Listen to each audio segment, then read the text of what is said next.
Today, Carlos podcast, Josh and Rich. Today, we're going to talk about organic marketing in the form of email, but also Facebook organic as well. But yeah, just we're going to talk about the power of it. How you have to talk to your audience and build that email list through opt-ins and various other places to try and get the right people in your world to then talk to them, nurture them, get them, share your stories, share your products, why they're going to benefit them. Um, you know, just building relationships, selling, all that kind of stuff. Yeah. So over to you, Josh. Yeah, I was just thinking a lot of coaches these days will tell all their clients, you've got to build an audience that know who you are, your backstory, where you're from, that actually like you, hopefully. That's why they're sticking around. But the third most important thing is trust you. That do they trust you? So know, like, and trust. Those are the three big ones that you hear a lot thrown around. And it's so true because I remember when I was uh, starting my digital marketing agency back in the day, I would just get on, I created like a Facebook page.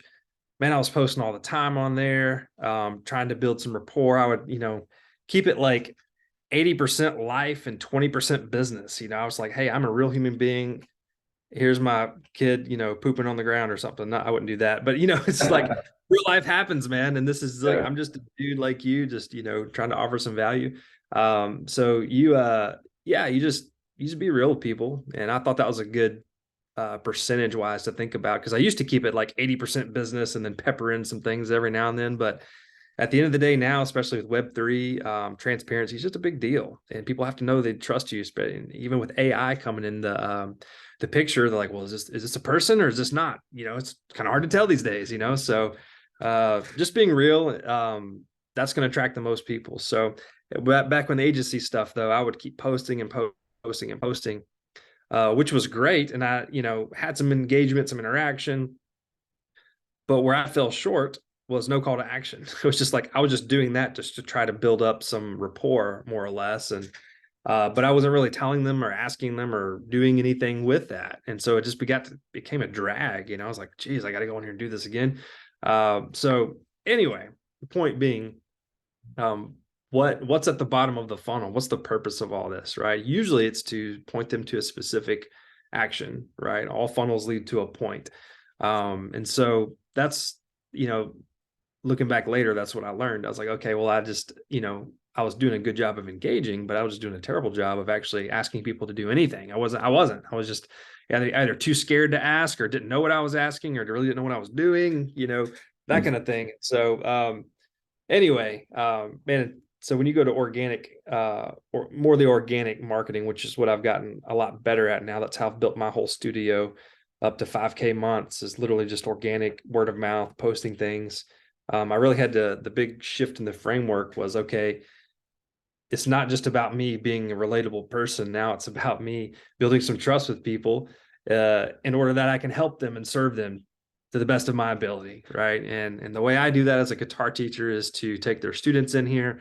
They come into my studio. They have a sense of belonging. They're going to learn. They're going to mature as a student, because usually my students beginners are, that middle school, early high school age, that kind of thing. Hopefully we'll do better in school, have better confidence, make friends, that kind of thing. So they come in here more or less to transform, but I have to be that person, uh, that agent of transformation. So I had to build up that trust to show parents that, yeah, I am that person that is going to do that for you and your kid.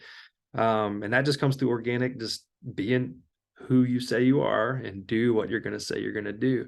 And so, anyway, so you got to know, like, and trust. So all that, I'm trying to figure out the best way how to segue, because I know getting people's information is like super important, because they may not know, like, and trust you right away. And that's okay, because organic things, like anything, takes time. They say, there's an old saying, in the church world that says, it takes God 100 years to grow an oak and 6 months to grow a squash. So, the old saying, like, okay, it just takes time to get some good things, and that's okay. There's a lot of people that build studios way quicker than me, like literally less than half the time.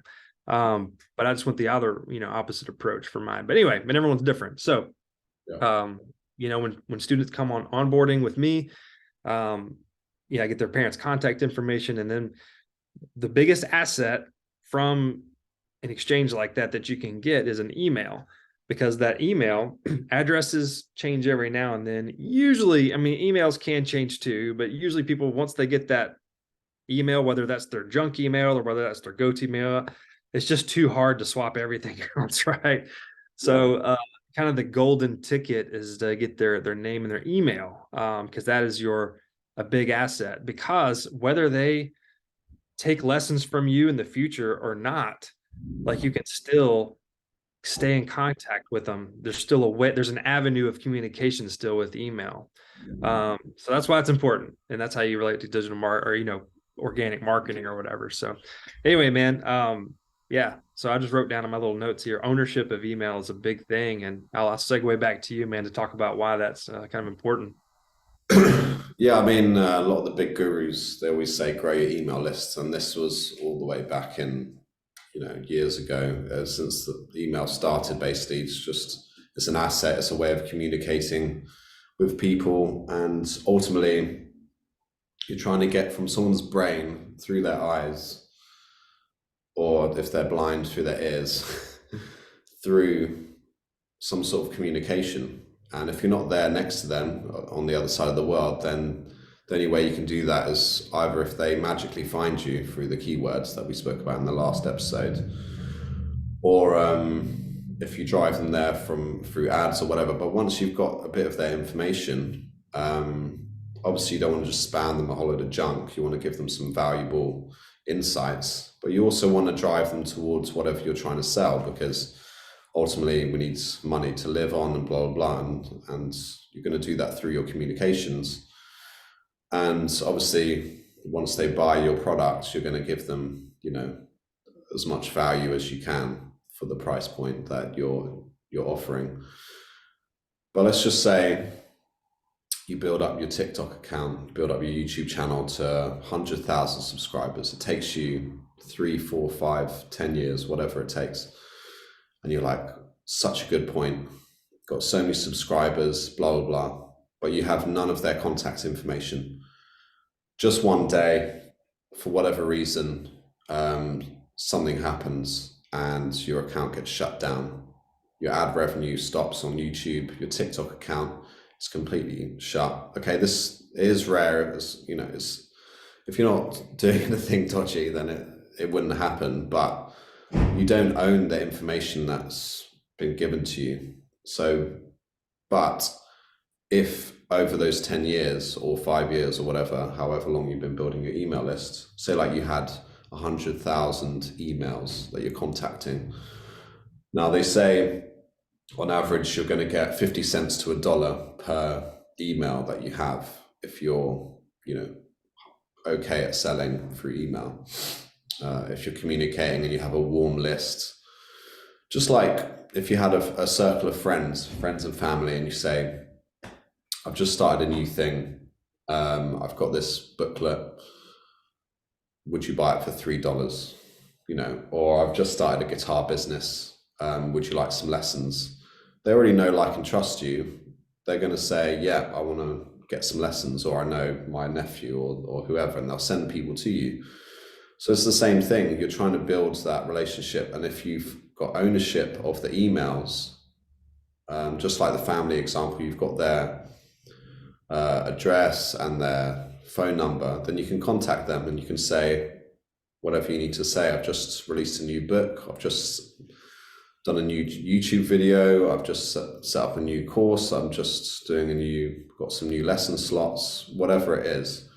But it just means you have ownership. And if you ever get shut down, or if YouTube just suddenly collapses one day because of some sort of governmental push or whatever it is, like, for example, like we were speaking about China, there's no Google services in China. If another country does that, and that's your country, then, that's going to be wiped away. But if you've got your email list, you can always email them as long as the internet's going to be around. And I've got a feeling it's going to be around forever, but you never know. The internet might suddenly stop tomorrow.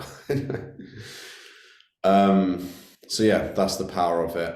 You have ownership. You don't have ownership over your Instagram following. You don't have ownership. You could even have, I don't know, what else? Your domain, your website domain could suddenly just stop working. I don't know, whatever it is. But wherever you hold your emails, if you download them to a safe file, put them in your drive, put them on a USB, whatever, you're always going to have them. End of rant. So it's really important.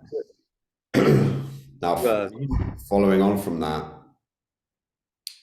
yeah, did you have anything to add before I start going off on Yeah, I mean, you just no, you nailed it perfectly. Just ownership of email. That's the biggest thing. That is, if anything, the asset you need to make sure you own. Because you're right, if Facebook servers go down, you lose everything, right? Your contacts, your groups, or whatever. But if you got that email, you still have that avenue of communication. So yeah, exactly.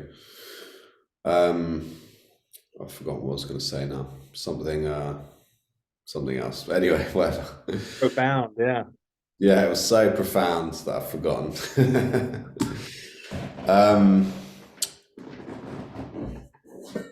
Yeah, it's gone. It's gone. Whatever. It's not good. Not be that important. So yeah, consistency. I was going to talk about just very briefly. Over the years, I've built up different email lists, but for like lots of different random offers. So I haven't told this story much, but I built up a makeup drop shipping business, and so I have 10,000 email addresses for ladies between, say, 40 and 60 who like wearing makeup. Not that helpful for guitar world. And then even with the guitar side, I did like an offer years ago where it was trying to help parents teach their kids at home. I guess that applies to a certain extent. But what I'm trying to say is that if you stick within a rough niche of guitar, then it's fine. If you start talking about some random stuff there and random stuff there, then your audience is going to be a bit confused. They might be like, oh, I thought you were the whoever person. I thought you were the guitar person, not the, I don't know what you talk about, something else. Right. Makeup or whatever. Not to say you can't segue metaphors in and stuff. So if you love basketball and you love playing basketball, I'm sure you could segue in some sort of analogy between a coach coaching your favorite team and the power of a coach to you trying to sell your coaching as a guitar teacher to students, But yeah, anyway, right, I think we'll finish there. And thanks for listening, guys. Appreciate it. And we'll see you in the next one. Take care.